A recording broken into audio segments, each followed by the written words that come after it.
Welcome back viewers, आप देख रहे हैं ये देश है हमारा।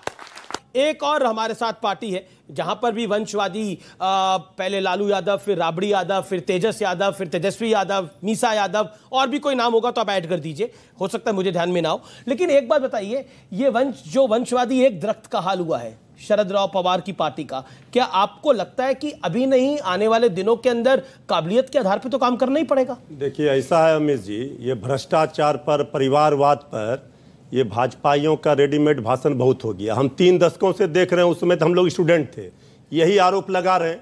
ये लोकतंत्र है ना? क्या अमित देवगन जी के बच्चे को मीडिया में नहीं आने का हक बिल्कुल है? अधिकार है, लेकिन यही शो करने का अधिकार नहीं होगा, क्योंकि अगर उसमें काबिलियत होगी तो वो आए, अगर इनमें से किसी की काबिलियत होगी तो वो यहां खड़ा होगा। अमीश देवगन के बच्चे को भी वो अधिकार नहीं है। प्रॉब्लम ये होती है, आपने बहुत सही बात बोली, आई रिस्पेक्ट योर एग्जाम्पल। सुनिए सर, आपने आई रिस्पेक्ट योर एग्जाम्पल। मैं बताता हूं क्या होता है, जब मुख्यमंत्री का बेटा मुख्यमंत्री बने, प्रधानमंत्री का बेटा प्रधानमंत्री बने, अध्यक्ष का बेटा अध्यक्ष बने, परिवारवाद की बेला वो होती है अगर कोई जमीन पे काम करके, मृत्युंजय तिवारी अगर जमीन से ऊपर आता है और उसका बच्चा भी वैसे ही मेहनत करके आता है, उसे परिवारवाद नहीं कह सकते। सचिन तेंदुलकर क्रिकेटर था, उसके बेटे अर्जुन तेंदुलकर को कोई ऐसी जगह मिले, वो परिवारवाद होता है। लेकिन अर्जुन तेंदुलकर मेहनत कर रहा है अपने पिता की तरह, तो फिर उसको हिस्सा मिलेगा, तो वो परिवारवाद नहीं होता। अगर होता है तो गलत है, चुन के अगर आता है तो गलत नहीं है। लोकतंत्र में कागज के इस पर साइन करके कोई नहीं दे देता है कि तेजस्वी यादव जी उप मुख्यमंत्री होगा। तेजस्वी यादव जी को जनता ने चुना है, 2 बार चुना है, चुनाव जीत कर आए। अगर तेजस्वी यादव जी को विधायक दल ने अपना नेता चुना और डिप्टी सीएम है, तो फिर भारतीय जनता पार्टी जिन पारिवारवाद पार्टियों के साथ गठबंधन में थी, वो क्या थी? अकाली दल, रामविलास पासवान जी की सारे अकाली दल, सारे चौटाला, हम कर मैं तो सबसे सवाल उठाता हूं, किनके साथ थे? जी, किनके साथ थे ये लोग? जी, एक बात पक्की है, दम होगा तो भाषण खूब देंगे, राशन का सिखाना है भैया, राशन तो भैया आटा खूब दिखाएंगे, आटा मिल नहीं रहा, टमाटर मिल नहीं रहा, मिर्ची हो गया अमित जी 160 रुपये। अरे काहे मिर्ची खा रहे हैं इतनी? भाई मिर्ची अदरक तो बिहार वाले खाते हैं। थोड़ा ममता जी आई थी।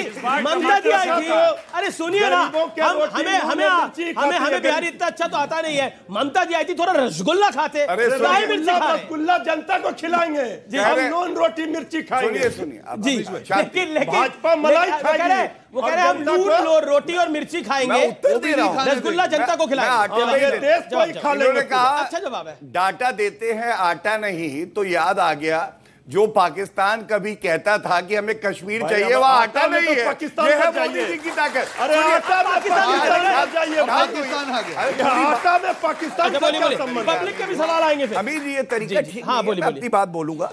दूसरी बात, क्योंकि खाने की करी, तो राजनीति के परिप्रेक्ष्य में भी कह देता हूं, मुंह में दांत नहीं, पेट में आत नहीं, और चले हैं बिरयानी खाने पाकिस्तान चले गए। जब दांत नहीं था, आंखें था, पाकिस्तान का बिरयानी खाने चले गए। बोल लिया, अब आपने बोल लिया, अब मैं जवाब देता हूं। सुनो, एक समय ऐसा था कि 26/11 के मुंबई आतंकवादी हमले हुए। मनमोहन सिंह जी से पूछा आर्मी ने, हम नेस्त नाबूद कर देंगे, कर नहीं पाए।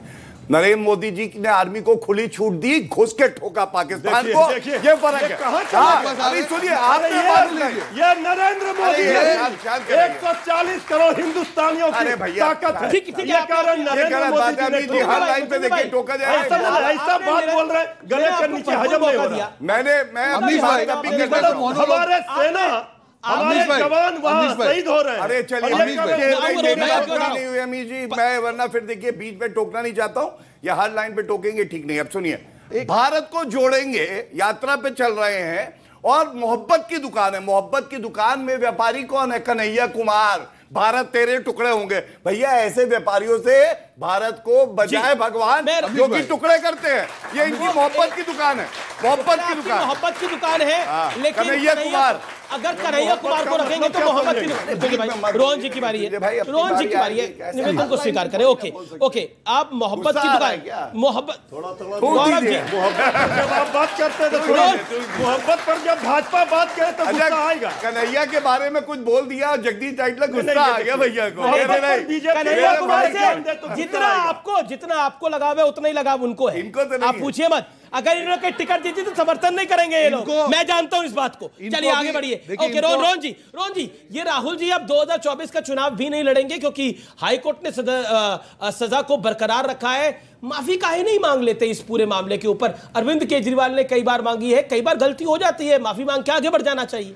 आज राहुल जी को ये लोग बंगला ले ले, गाड़ी ले ले, सब ले ले, उनको कोई फर्क नहीं पड़ता, उनके साथ जनता है। एक दिन में उन्होंने चाबी छोड़ दी, इतने साल पुराना उनका बंगला था, कभी उनको मोह नहीं था। आज वही कर्नाटक में जाके जनता ने उनकी बात को स्वीकार किया।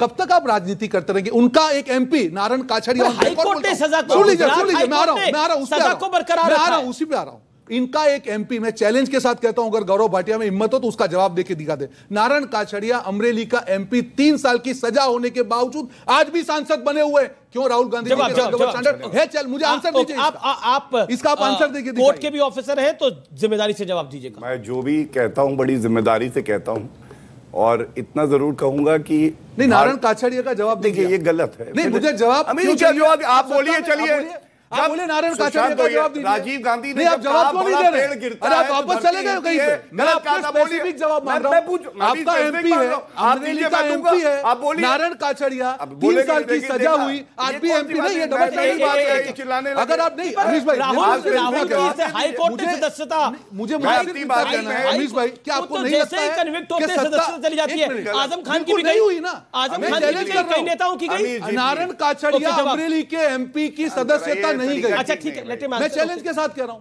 जवाब दे दे। राहुल गांधी के साथ भेदभाव वाला व्यवहार हो रहा है कांग्रेस का, यार मेरी बात जी, भेदभाव हो रहा है राहुल गांधी के साथ। कांग्रेस बताइए नारायण काछड़िया का क्या हुआ? क्या बकवास? आज भी एमपी है, आज भी इनके एमपी। शांत कराइए पहले। नहीं, जवाब दीजिए ना। ठीक है, आप सुन लीजिए ना। 30 सेकंड। न्यायपालिका स्वतंत्र है। पवन खेड़ा की अरेस्ट रोक दी, टाइगर जिंदा, टाइगर जिंदा है। आप इसका बताइए, सदस्यता कैसे हुई, रद्द कैसे हुई? शांत कराइए। आप बताइए सजा कैसे? शांत कराइए। आप बताइए। बौखलाहट नहीं, आप आपकी बौखलाहट कॉमेडी सर्कस। नारायण काछड़िया यही बता रहा हूं, कॉमेडी सर्कस नहीं है। सबसे बड़ा जोकर कौन है? आप पता है, आप लोग ये ताली कौन बजाता है? आप ये व्यक्तिगत टिप्पणी मत कीजिए। मैं भी किसी को तोतला नहीं कहना चाहूंगा, मैं किसी को तोतला नहीं कहना चाहूंगा, मैं भी नहीं कहना चाहूंगा, मेरा संस्कार नहीं है। यूनिफॉर्म सिविल कोड पर तो ये लोग बिखर गए हैं जी। अन्य मुद्दों पर इनका क्या रहेगा? ये एक अच्छा सवाल है। इसका जवाब राजकुमार भाटी जी देंगे। भाटी जी एक बात जवाब दीजिए। वो कह रहे हैं कि यूसीसी के मुद्दे पर तो आप बिखर गए हैं, कई पार्टियों ने सरकार का समर्थन करा है और बोला कि हम यूसीसी के साथ हैं, सरकार का नहीं यूसीसी का समर्थन किया है। लेकिन बाकी मुद्दों पर कैसे होगा, आपका नेता कौन होगा, ये सब सवाल खड़े होंगे, पब्लिक जानना चाहती है सवाल। पहली बात तो यूसीसी पे विपक्ष बिल्कुल नहीं बिखरा है। पूरे विपक्ष की एक ही बात है कि पहले आप ड्राफ्ट लेके आएं, ये बताएं कि कौन कौन से कानूनों में बदलाव चाहते हैं, कौन कौन से कानून देखे। और मैं एक गारंटी के साथ आपको बता रहा हूं कि ये उद्धव ठाकरे साथ है, अरविंद केजरीवाल साथ है। ये केवल धार्मिक बहस शुरू करना चाहते हैं देश में, इसलिए इस तरह के सिगुफे छोड़ते हैं। एक भाटिया साहब से हैं, एक श्रीवास्तव साहब से हैं जी। क्या महाराष्ट्र में मुख्यमंत्री एकनाथ शिंदे जी भाजपा के गले की हड्डी बन गए हैं, जिन्हें कंट्रोल करने के लिए आपने पवार साहब को करीब लाया है? और दूसरा श्रीवास्तव साहब से मैं ये समझना चाहता हूं कि अजित पवार साहब की कौन सी योग्यता है जो आपको नहीं दिखी और भाजपा को दिख गई? जी अच्छा सवाल है। और मैं बता दूं ये जर्नलिस्ट ही हैं, आज हमारे साथ जुड़े हैं। थैंक यू सो मच, आप यहाँ पर आए हमारे साथ। ओके, अजित पवार में आपको जो काबिलियत नहीं दिखी वो बीजेपी